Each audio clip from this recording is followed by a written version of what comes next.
بسم اللہ الرحمن الرحیم الحمد للہ رب العالمین والصلاة والسلام علی سید الانبیاء والمرسلین۔ حضرت سیدنا انس بن مالک رضی اللہ تعالی عنہ بیان فرماتے ہیں کہ طاعون کی بیماری میں مرنے والا مسلمان شہید ہے۔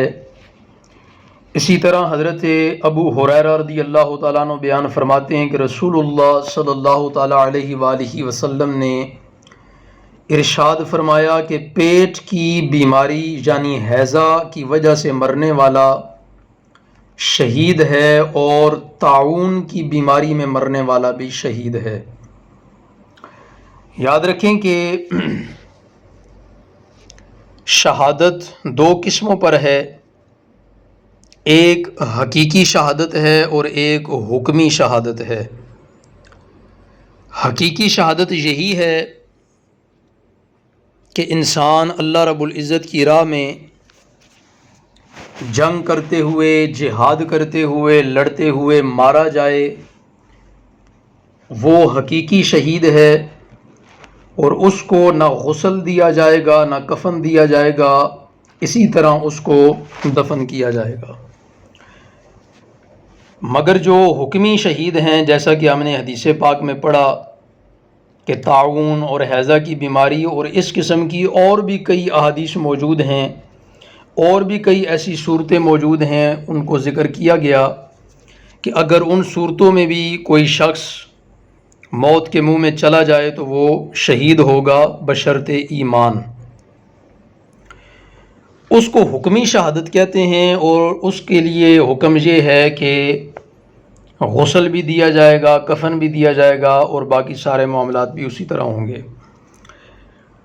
تو امام زرقانی رحمۃ اللہ تعالیٰ علیہ نے ایسے شہیدوں کی تعداد 27 ذکر کی ہے، علامہ عینی نے 40 ذکر کی ہے، علامہ سیوطی علیہ رحمہ نے 30 ذکر کی ہے۔ ان میں سے چند ایک کا ذکر آپ کی خدمت میں پیش کرتا ہوں کہ عورت اگر نفاس کی حالت میں مر جائے تو وہ شہید ہے، اور نفاس کی حالت بچے کی ولادت کے بعد کا جو عورت کا ایک پیریڈ ہوتا ہے اس کو نفاس کہتے ہیں، اور اس میں اگر عورت اسی تکلیف کی وجہ سے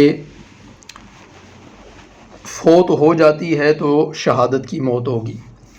اگر کوئی اپنا مال بچانے کے لیے، یعنی ڈاکو یا چور اس کے مال چھیننے کی کوشش کرتے ہیں اور یہ اپنا مال بچاتے ہوئے ان کی زد میں آ کے فوت ہو جاتا ہے تو یہ بھی شہید ہے۔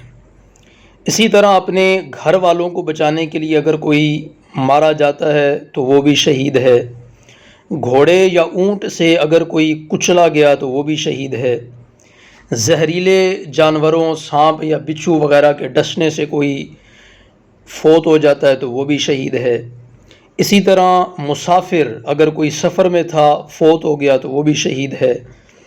اللہ رب العزت کی راہ میں پہرا دینے والا وہ بھی شہید ہے، جیسا کہ ہمارے ملک پاکستان کے سرحدوں پر پہرا دینے والے جو فوجی حضرات ہیں، افواج پاکستان ہیں، وہ ملک پاکستان کی حفاظت کرتے ہوئے دہشت گردوں کے ہاتھوں یا مخالف ملک کے ہاتھوں اگر اپنی جان سے ہاتھ دھو بیٹھتے ہیں تو وہ بھی شہید ہیں۔ اگر کسی انسان کو درندہ کھا لے وہ بھی شہید ہے۔ اگر کوئی پیٹ کی بیماری میں فوت ہو جائے وہ بھی شہید ہے۔ اسی طرح اگر کوئی پانی کے اندر، سمندر کے یا دریا کے پانی کے اندر یا کسی بھی پانی کے اندر غرق ہو گیا، ڈوب گیا تو وہ بھی شہید ہے۔ کوئی سواری سے گر کے مرا تو وہ بھی شہید ہے۔ کوئی اگر پہاڑ سے گر کے مرا تو وہ بھی شہید ہے۔ دریا میں ڈوب کے مرا تب بھی شہید ہے۔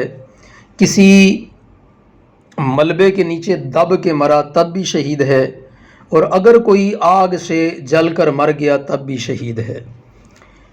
اسی طرح جس طرح کہ ذکر کیا کہ مختلف ائمہ کرام نے، محدثین کرام نے مختلف تعداد بیان کی ہے، لیکن بات کو اختصار کی طرف لے کر کے چلتے ہیں، اور آخری بات یہ کہ جو سچے دل سے اللہ رب العزت کی بارگاہ سے شہادت طلب کرے، یعنی شہادت کی دعائیں مانگتا ہو کہ اے اللہ مجھے شہادت کی موت عطا فرما، یعنی اس کے ساتھ یہ سارے معاملات نہیں ہوئے، نہ وہ سفر میں مرا، نہ وہ ڈوب کے مرا، نہ وہ غرق ہو کے مرا، نہ وہ دب کے مرا، نہ سواری سے گر کے مرا، نہ ایکسیڈنٹ کی وجہ سے مرا، یعنی کسی قسم کا کوئی حادثہ پیش نہیں آیا اس کے ساتھ، صرف یہ کہ وہ خلوص دل سے، سچے دل سے اللہ رب العزت کی بارگاہ میں دعا کیا کرتا تھا کہ اے اللہ مجھے شہادت کی موت عطا فرما۔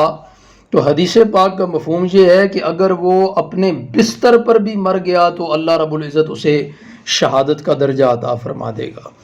تو اللہ رب العزت کی بارگاہ میں دعا ہے کہ اللہ رب العزت ہم سب کو شہادت کی موت عطا فرمائے، ایمان کی موت عطا فرمائے۔ وآخر دعوانا ان الحمد للہ رب العالمین۔